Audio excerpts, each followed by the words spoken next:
Noticia de último momento en la voz de Andrés Flores. Y otra enorme explosión en Afganistán, imágenes que llegan de hace minutos nada más. Lo adelantábamos al comienzo del programa, la posibilidad de nuevas explosiones, de nuevos atentados. Lo dijo el propio Biden y ahora lo vemos en las noticias internacionales porque nuevamente una explosión, un atentado cerca del aeropuerto de Kabul.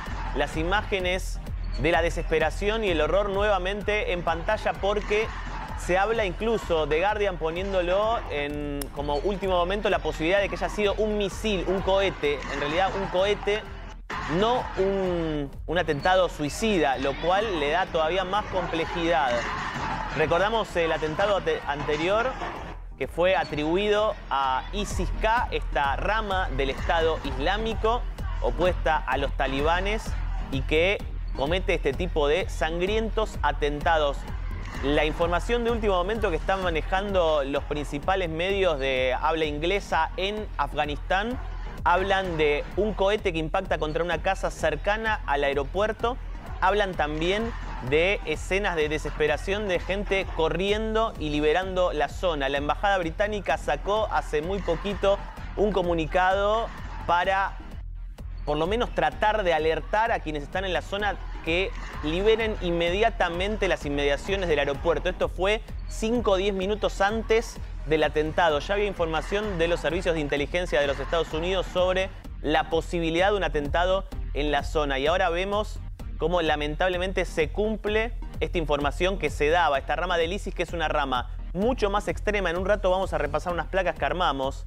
Una rama mucho más extrema del ISIS, con muchos desertores de los talibanes que se fueron del movimiento talibán por considerarlo un movimiento tibio y no suficientemente extremo como sí lo es el ISIS-K, que se llama así por una zona geográfica puntual. Tiene muchos combatientes que son de Pakistán y de Afganistán. Esta agrupación se atribuyó el atentado anterior. Recordamos que Estados Unidos entró posteriormente con drones y asesinó a 2 por lo menos de sus líderes que estuvieron atrás de este atentado. Y ahora nuevamente otro atentado en la capital de Afganistán. La preocupación internacional es mucha. Si quieren repasamos, si les parece bien, las placas de quiénes son, qué es el ISIS-K y por qué lo estamos nombrando tanto en los últimos días. ¿Les parece que veamos? A ver, dale. Esto? A ver, ¿qué es el ISIS Khorasan? Que es un grupo, en principio, grupo terrorista. Khorasan es una zona geográfica, de ahí viene. Exacto, claro. Por eso también en muchos lugares se le llama ISIS-K, porque reúne una zona común entre Afganistán y Pakistán. Activo en esos dos países, tiene por enemigo común en este caso los talibanes, es decir, es un movimiento que se opone al gobierno talibán, pero que por supuesto también está opuesto al gobierno de los Estados Unidos y a la invasión que realizó Estados Unidos posterior al 2001. Vamos a ver cuándo se funda este grupo, que es algo central. A ver, son los más extremos y violentos, decíamos, tienen militantes yihadistas y fue fundado en 2015. Recordemos un poco el contexto en ese momento, ¿sí? Un Estado Islámico que en su momento había logrado tomar vastas zonas de Siria, vastas zonas de Irak y que había conseguido hacerse con los recursos económicos, sobre todo petróleo.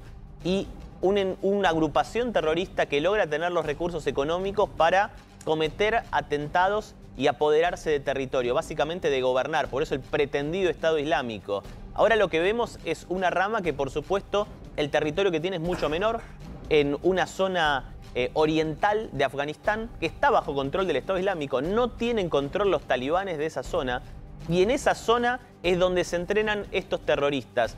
Estados Unidos, para que se den una idea de la magnitud del conflicto, no pudo entrar por Afganistán con los drones, tuvo que entrar simplemente en esa zona, hacer una operación dirigida desde Estados Unidos con drones a distancia para poder directamente apuntar a estos dos targets que eran dos líderes del ISIS-K. Repasemos algunos más. A ver, ¿quiénes los integran? Son desertores talibanes, decíamos, yihadistas afganos y pakistaníes. Es muy importante esta primera cosa que resaltamos de que son excombatientes talibanes. ¿Por qué? Porque son un grupo que tiene mucho conocimiento del territorio.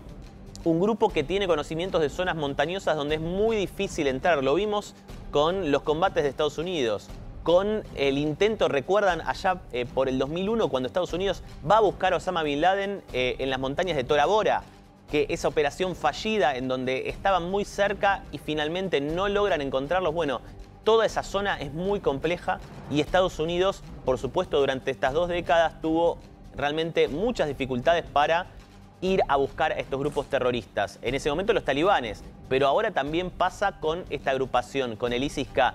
La preocupación internacional también tiene que ver con que logren tener territorio, logren controlar más recursos económicos y que eso permita que sea una plataforma para cometer atentados en muchos otros lugares. Por eso la preocupación, mientras vemos las imágenes también repetidamente en las cadenas internacionales del nuevo atentado, lo recordamos, nuevo atentado en Kabul, que todavía tiene un número no determinado de víctimas fatales, no determinado de heridos, pero que habría sido, según la primera información publicada en las agencias de noticias, un cohete el que impacta con una casa cercana al aeropuerto de Kabul. Esto suena a principio, principio no, porque venimos con conflicto hace rato, pero a escalada, ¿no? Sí. A que de acá vas a tener que tirarnos últimos momentos cada vez más seguido, Andy, ¿no? Es que realmente lo que empieza a impactar acá es que uno a veces pierde de vista la población local. O sea, la población en Afganistán viene de 20 años de guerra, 20 años de mucha inestabilidad. Ahora entran los talibanes en el poder, con todo lo que eso significa, con la amenaza de recorte de derechos humanos en general y puntualmente para las mujeres a trabajar o estudiar. Y además otra inestabilidad, porque lo que prometen los talibanes, lo hemos hablado esto ya, hay incluso influencers talibanes que suben a las redes sociales qué es lo que van a hacer. Ya no suben más imágenes de atrocidades, de las atrocidades que cometen. No significa que no las cometan, pero no las suben. Lo que suben es, vamos a lograr la unidad entre los afganos. Ahora, la pregunta que empieza a surgir es si podrán hacerlo o no. Porque incluso otros grupos que están en el territorio, como ISIS-K, está en contra de los talibanes y comete atentados, lo cual podría nuevamente traer una mayor inestabilidad. Estados Unidos, en principio, tiene ya bastante pautada una retirada clara. Está tratando de evacuar la mayor cantidad posible de personas antes del 31 de este mes. Pero, ¿qué va a pasar después? Y lo que dicen los talibanes, lo pusieron ellos después del primer atentado, es: nosotros vamos a garantizar la seguridad, vamos a ir a buscar a estos combatientes de ISIS-K. Pero no están, por supuesto, apoyando las incursiones de Estados Unidos en la zona oriental de Afganistán. O sea, es muy complejo geopolíticamente, pero además puede venir otra nueva instancia de, si querés, atentados dentro de Afganistán y de enfrentamientos de grupos diferentes dentro del país. Y más información que llega, habíamos adelantado ya el último momento de que aparentemente habría sido un cohete el que provocó esta explosión. Y ya hay versiones que lo confirman, de que incluso se podría tratar, y voy a leer textualmente el comunicado de Estados Unidos, de un ataque, entre comillas, defensivo, que termina con 4 niños muertos en Kabul, en donde habrían tenido la información, en principio todo esto es en potencial, de que se iba a registrar un atentado, por lo cual a distancia y con un dron dispararon un misil contra un auto, contra una vivienda. No se termina de determinar exactamente el lugar, para evitar que esa cantidad de explosivos vayan hasta el aeropuerto. Esa es la información que están manejando hasta el momento las cadenas internacionales de noticias.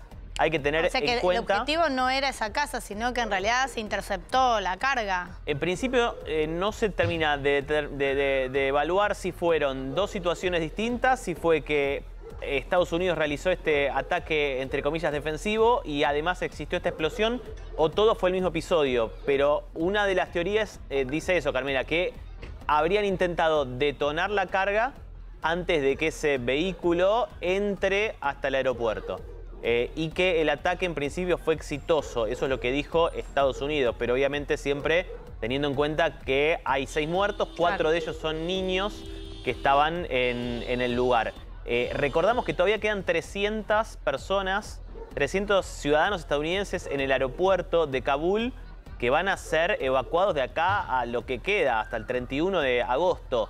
Pero que la situación es cada vez más inestable y sigue la alerta, atención con esto, de posibles nuevos atentados en la zona. Recordamos como para terminar de cerrar la idea de que fue, en principio, la explosión anterior, la primera que se había registrado, reivindicada por esta rama del ISIS, el ISIS-K, en la región, que también se opone al régimen talibán, ¿sí? Muy complejo lo que está pasando, queda poco tiempo para la evacuación de ciudadanos estadounidenses y recalco esto porque es importante. Estados Unidos dejó una promesa incumplida en Afganistán, entre muchas otras fue que le prometió un visado a todas las personas que trabajaron con el gobierno apoyado por Estados Unidos, porque era un riesgo enorme el que corrían. Les prometió un visado a tiempo para poder irse. Esto lo prometió hace más de 20 años.